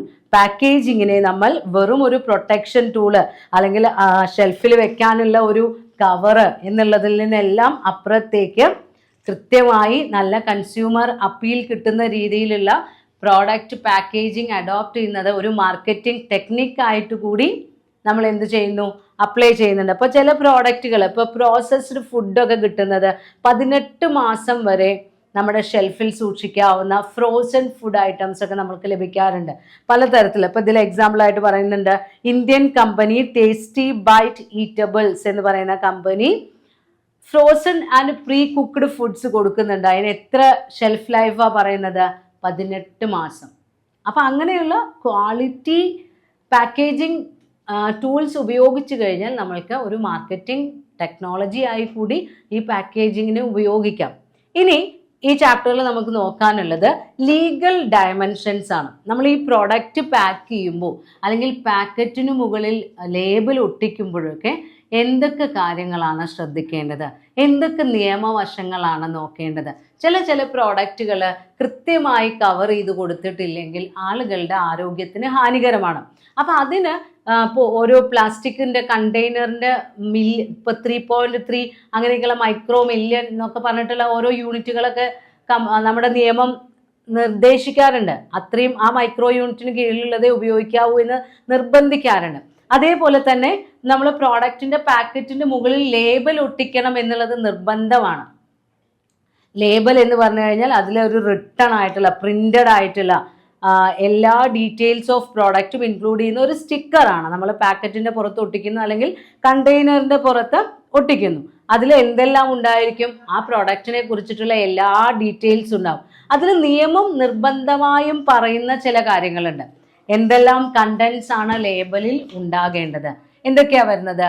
Net wait, പിന്നെ ഡേറ്റ് വെൻ പാക്ക്ഡ്, എന്നാണ് പാക്ക് ചെയ്തത്, പാക്ക് ചെയ്യുന്ന സമയത്തുള്ള തൂക്കം എത്രയാണ്, ഡേറ്റ് ഓഫ് മാനുഫാക്ചർ, ഉൽപ്പാദിപ്പിച്ച തീയതി എന്നാണ്, ഡേറ്റ് ഓഫ് എക്സ്പയറി, എന്നാണ് ഇതിൻ്റെ കാലാവധി തീരുന്നത്, മാക്സിമം റീറ്റെയിൽ പ്രൈസ്, അതായത് എക്സ്ക്ലൂഡിങ് ലോക്കൽ ടാക്സസ്. പണ്ട് ഇൻക്ലൂസീവ് ഓഫ് ആൾ ടാക്സസ് ഒക്കെ ഉണ്ടായിരുന്നു. ഇപ്പോൾ ലോക്കൽ ടാക്സ് ഒഴിവാക്കിക്കൊണ്ടുള്ള പ്രൈസ് എത്രയാണ്, ആ പ്രൊഡക്റ്റ് എങ്ങനെയാണ് ഉപയോഗിക്കേണ്ടത്, directions for use, then direction for storage. ഇപ്പോൾ ചില പ്രോഡക്റ്റ് ഉണ്ടായിരിക്കും കൂൾ ഡ്രൈ പ്ലേസിൽ സൂക്ഷിക്കണം, അങ്ങനെയൊക്കെ ഉണ്ടാവും. അപ്പോൾ എങ്ങനെയാണ് സ്റ്റോർ ചെയ്യേണ്ടത്, ഇത്തരം ഇൻസ്ട്രക്ഷൻസ് എല്ലാം നിർബന്ധമായും ലേബലിൽ ഉണ്ടായിരിക്കണമെന്ന് കമ്പൽസറി ബൈ ലോ ആണ്. അതേപോലെ സാധാരണയായി കമ്പനി ഇതിനു പുറമെ പ്രൊഡക്റ്റിൻ്റെ പിക്ചർ, അതിൻ്റെ സൈസ്, കളറ്, അപ്പിയറൻസ്, അതിൽ ഉപയോഗിച്ചിട്ടുള്ള ഇൻഗ്രീഡിയൻസ്, അത് ഉപയോഗിക്കേണ്ട രീതി, ബ്രാൻഡ് നെയിം, അതിൽ നിന്നുണ്ടാകാവുന്ന അഡ്വേഴ്സ് എഫക്റ്റ്, ഇതെല്ലാം നമ്മളുടെ ലേബലിൽ കൊടുക്കാറുണ്ട്. അപ്പോൾ കൃത്യമായി നമ്മൾക്ക് ഒരു മാർക്കറ്റ് അക്വയർ ചെയ്യണമെങ്കിൽ, കൺസ്യൂമേഴ്സിൻ്റെ ഇടയിൽ ഒരു പൊസിഷൻ നേടിയെടുക്കണമെങ്കിൽ പ്രൊഡക്റ്റിന് ക്വാളിറ്റി വേണം, അത് നല്ല നല്ല പാക്കറ്റ്സിൽ സെർവ് ചെയ്യണം, അത് കൃത്യമായി യാതൊരു അപകടങ്ങളും കൺസ്യൂമേഴ്സിന് ഇല്ലാത്ത രീതിയിൽ അവർക്ക് ഉപയോഗിക്കാൻ കഴിയണം.